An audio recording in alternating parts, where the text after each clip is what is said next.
The interactive meeting between President Muhammadu Buhari and officials of the Aviation Ministry centered on the ministry's responsibility of overseeing air transportation, airport development, maintenance, as well as the provision of aviation infrastructural services, including safety and security measures in the sector.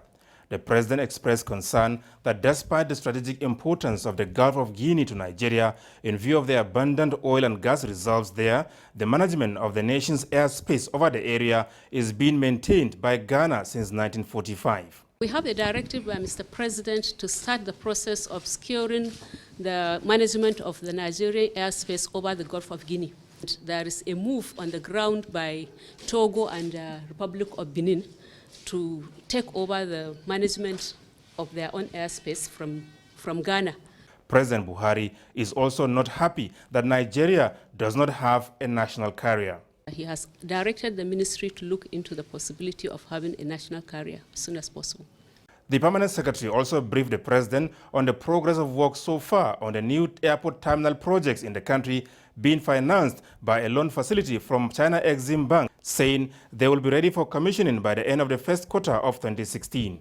The permanent secretary, who led heads of the various parastatals under the Ministry of Aviation to the briefing, assured President Muhammadu Buhari and indeed Nigerians that the nation's airspace is safe and secured for air travels. President Buhari was also briefed by officials of the Ministry of Youth Development led by the permanent secretary, Rabi Jimeta. One major highlight of the engagement with the president is the resolve by the governing APC to sustain the NYSC scheme established in 1973. The scheme is meant to inculcate discipline in Nigerian youth by instilling in them a tradition of industry at work and of patriotic and loyal service to the nation in any situation they find themselves. And he feels that the National Youth Service Corps ideals are still relevant to the needs of the country. He directed that the NYSC should continue as it is, because initially we were worried with the growing number of the core members over the years.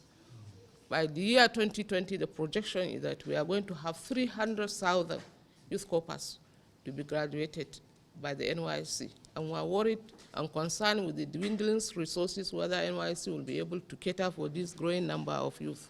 But he assured us that his administration is poised to continue with the NYSC because of its great ideals. The briefing by the Federal Ministry of Youth Development also focused on its mandate of empowering the Nigerian youth to become self-reliant and socially responsible citizens. From the State House, Adamu Sambo, NTA News.